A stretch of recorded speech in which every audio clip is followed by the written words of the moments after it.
तो क्लास 8 हमारा ये चैप्टर काफ़ी दिनों से पेंडिंग रह गया है, इसको आगे बढ़ाते हैं।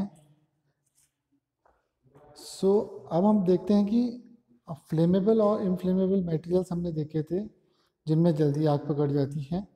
कुछ होते हैं जो हाईली फ्लेमेबल होते थे, जैसे कि केरोसिन हो गया, एलपीजीज हो गई, और कुछ लेस फ्लेमेबल होते हैं और कुछ इनफ्लेमेबल होते हैं जिनमें आग जल्दी नहीं पकड़ती है। आग को अगर बात पकड़ लिया कि हमने सुना है आग लग गई, किसी फैक्ट्री में आग लग गई, तो जहाँ पे आग लगती है उस आग को कंट्रोल कैसे करते हैं। हमने देखा है कि घर में भी अगर कहीं पर कोई चीज़ जल रही हो, अचानक उसको बुझाना हो, तो व्हाट वी डू, हम लोग क्या करते हैं, हम लोग उसमें we pour water into the fire, या we pour water on the fire. What happens when we pour water in the fire? It brings down the ignition temperature. हमने ignition temperature की बात की थी। ignition temperature क्या होता है? वो टेम्परेचर जिस पर हमारा मटेरियल बर्न करना शुरू करता है, वो कहलाता है हमारा ignition temperature. तो हमको करना क्या है, हमको ignition temperature से नीचे ले आना है टेम्परेचर। हमें इग्निशन टेम्परेचर या भी सीधे सीधे कहीं इग्निशन बढ़ा देना है। टेम्परेचर किसी चीज़ से, या फिर तो इग्निशन तो हम जब उसको ठंडा कर देंगे तो उससे क्या होगा कि इग्निशन टेम्परेचर क्या हो जाएगा, बढ़ जाएगा, यानी कि उसको ज़्यादा हीट की ज़रूरत पड़ेगी। दूसरा क्या होगा, वाटर जिस समय हम डालेंगे जलती हुई आग में, it will convert into vapours, and vapours will cut the supply of oxygen. Vapour से ऑक्सीजन की सप्लाई क्या हो जाएगी, कट जाएगी, और वेपर से ऑक्सीजन जब आएगी तो आग बुझने लगेगी। तो पानी दो काम कर रहा है, एक तो उसको गीला कर रहा है, गीला करने के कारण उसमें क्या हो रहा है, इग्निशन टेम्परेचर में चेंज आ रहा है। क्या हो रहा है, जो टेम्परेचर है वो इग्निशन टेम्परेचर से नीचे चले जा रहा है, यानी कि उसको और एनर्जी चाहिए जलने के लिए, जो कि उसको इतनी आसानी से अब मिलेगी नहीं, क्योंकि हम लोग उसमें लगातार वेपर पानी डाल रहे हैं। और दूसरा, वाटर वेपर्स में कन्वर्ट हो रहा है, और वेपर से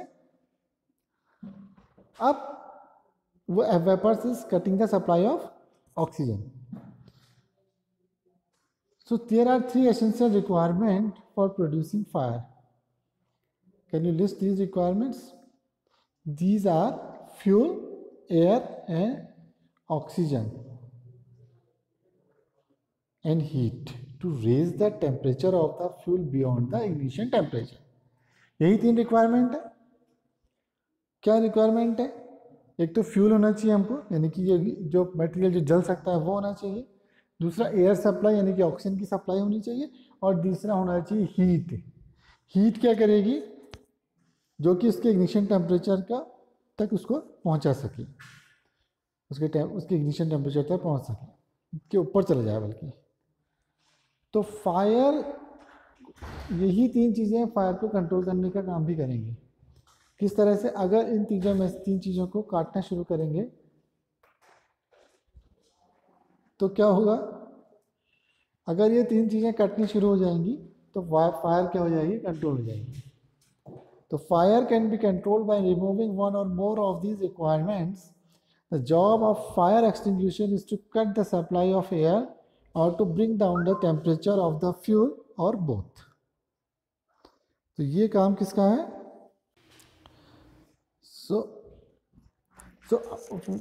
तो फायर एक्सटिंग्विशर का काम क्या है, ऑक्सीजन की या तो सप्लाई काट दे, या इग्निशन टेम्परेचर को कम कर दे, ज़्यादा कर दे, जिससे कि ज़्यादा हीट की रिक्वायरमेंट हो जाए। ठीक है, फ्यूल पे तो ज़्यादा कुछ काम कर नहीं पाएगा। तो हमको अब इसके अलावा किस टाइप का फ्यूल बर्न हो रहा है, इस पर भी डिपेंड करता है, और आग किस तरह से लगी है, ये दो चीज़ों का भी आप हमेशा ध्यान रखेंगे।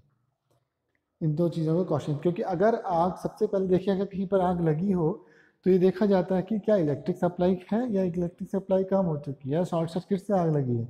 क्योंकि शॉर्ट सर्किट से अगर आग लगेगी तो क्या होगा, उस अगर हम उसमें पानी डालेंगे तो current can flow into the water, water में करंट फ्लो कर सकता है, तो वहाँ पर हम वाटर का इस्तेमाल नहीं करेंगे।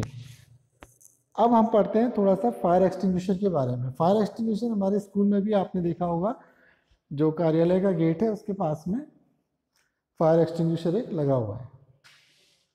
The most common fire extinguisher is water, but water works only when the things like wood or paper are on fire. If electric equipments are on fire, water may conduct electricity and harm those who is trying to douse the fire. जो आग बुझा रहे हैं उनको नुकसान कर सकता है कौन? पानी, क्योंकि इलेक्ट्रिसिटी क्या कर सकती है, आप तक फ्लो कर सकती है, क्योंकि वाटर जो हमारा टैप वाटर होता है वो कंडक्टर ऑफ इलेक्ट्रिसिटी होता है। उसके अलावा उसमें कुछ मिनरल्स भी मिल जाएंगे। तो do you recall that water is heavier than oil? No. अगर ऑयल की आग लगेगी तो क्या होगा? वाटर ऑयल से क्या होता है? हैवी होता है। तो जैसे ही हम आग बुझाएंगे, व्हाट विल हैपन? ऑयल क्या करेगा? वाटर के ऊपर फ्लोट कर जाएगा और आग चलती रहेगी। सो ऑयल की आग को भी पानी से नहीं बुझाया जा सकता है। It sinks below the oil and oil keep burning on the top. The fires involving electrical equipments and inflammable materials like petrol, carbon dioxide, like petrol, the carbon dioxide is the best extinguisher. Carbon dioxide being heavier than oxygen covers the fire like a blanket. Since the contact between the object is cut off, the air is cut off, the fire will extinguish. So what is the best fire extinguisher is? That produces carbon dioxide. तो fire extinguisher में क्या होता है? Carbon dioxide produce की जाती है। Carbon dioxide air से heavy होती है ऑक्सीजन से। वो क्या करती है, जो हमारा मटेरियल है उसके ऊपर एक कार्बन डाइऑक्साइड का ब्लैंकेट लगाती है। And carbon dioxide does not support burning.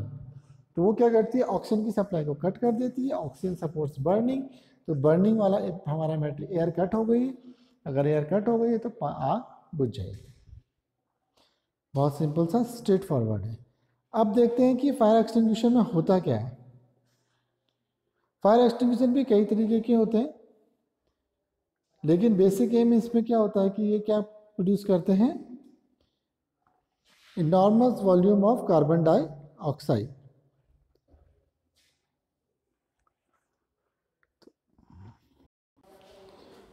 तो कार्बन डाइऑक्साइड को हमको सप्लाई को बढ़ाना है, जिससे कि क्या होगा? ऑक्सीजन की सप्लाई को वो ब्लैंकेट कर देगा, यानी कि काट देगा। इससे क्या होगा?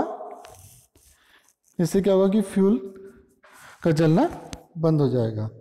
कार्बन डाइऑक्साइड जो हमारा मिलता है उनको किससे मिलेगा? फायर एक्सटिंग्विशर से। फायर एक्सटिंग्विशर कैसे काम करता है? फायर एक्सटिंग्विशर में जो हमारे केमिकल्स में होते हैं उसमें सोडियम बाइकार्बोनेट यानी कि baking soda and potassium bicarbonate होता है। और क्या होता है? इसके अलावा इसमें रिलीज क्या होता है?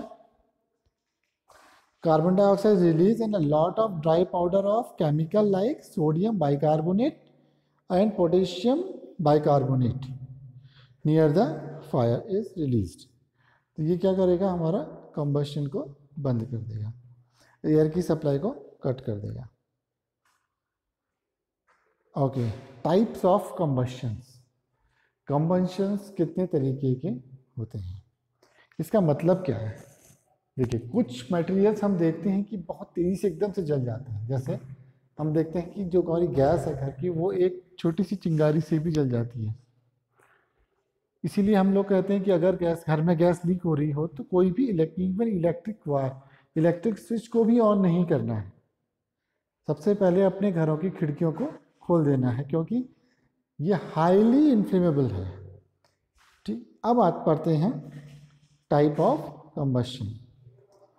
Rapid combustion, the gas burns rapidly and produces heat and light. Such combustion is called rapid combustion. So पहला कंबशन पढ़ रहे हैं हम लोग, रैपिड कंबशन। रैपिड कंबशन में क्या है?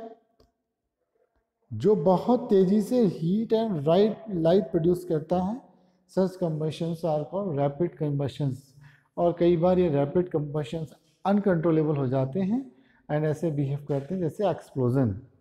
अभी आप लोग अगर न्यूज़ देखते हैं तो हाल ही अभी कल की घटना है कि बेरूत में एक कंबशन हुआ है, बहुत हाईली एक्सप्लोजन हुआ है। तो वो क्या है, तो रैपिड कंबशन हो गया है।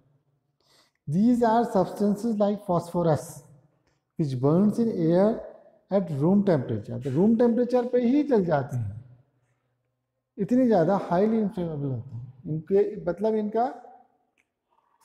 इनका कंबशन क्या है, बहुत फास्ट है, बहुत कम टेम्परेचर चाहिए इनको जलने के लिए। These type of combustions in which materials are suddenly burst into flames without the application of any apparent cause is called spontaneous। Spontaneous माने अचानक होने वाला, एकदम से कंबशन हो जाएगा बिना किसी एप्लीकेशन के। जैसे हमारे पास कुछ पटाखे होते हैं ना जिसको पटकते हैं, तो वो एप्लीकेशन होगी। तो विदाउट एप्लीकेशन अगर कोई बर्न हो रहा है तो वो कंबशन कहलाएगा spontaneous combustion. Spontaneous combustion of coal dust has resulted in many disastrous fires in coal mines। Spontaneous forest fire, spontaneous forest fire, एक बार आग लगी तो forest fire क्या होती है, अनकंट्रोलेबल हो जाती है। तो these are called spontaneous combustions due to heat of sunlight or due to lightning strikes। However, most forest fires are due to carelessness of human beings। It is important to remember that campfires must be completely extinguished before leaving the forest after the picnic और a visit. तो mainly तो ये जो सबसे ज़्यादा आग लगती है वो हमारी ह्यूमन लापरवाही के कारण लगती है, बिकॉज वी कीप, अगर हमने कभी कैंप वैम्प लगाया, वहाँ खाना वाना खाया, उसके बाद ढंग से आपको नहीं बुझाएं। तो this thing should be taken care. Explosion, we generally have fireworks on festival days when a cracker is ignited, a sudden reaction takes place with an evolution of heat, light and sound। A large amount of gas is formed in the reaction is liberated। Such a reaction is called explosion। तो explosion क्या है, जहाँ पर sound भी produce हो रही है, heat, light and sounds. Sounds can also take place if pressure is applied on the cracker. तो कुछ वैसे क्रैकर्स होते हैं, हमने देखे होंगे, जिनमें हम प्रेशर अगर लगाते हैं तो क्या हो जाते हैं, फट जाते हैं, एक्सप्लोजन्स, एक्सप्लोड कर जाते हैं। तो ये कहलाते हैं क्या, इस तरह के कंबशन को हम कहते हैं एक्सप्लोजन। तो 3 तरह के कंबशन हमने अभी देखे, स्पॉन्टेनियस, एक्सप्लोजन, और तीसरा क्या था, तीसरा था rapid. Rapid, spontaneous and explosion. तो इन तीनों के बाद हम अगला टॉपिक नेक्स्ट क्लास में करेंगे।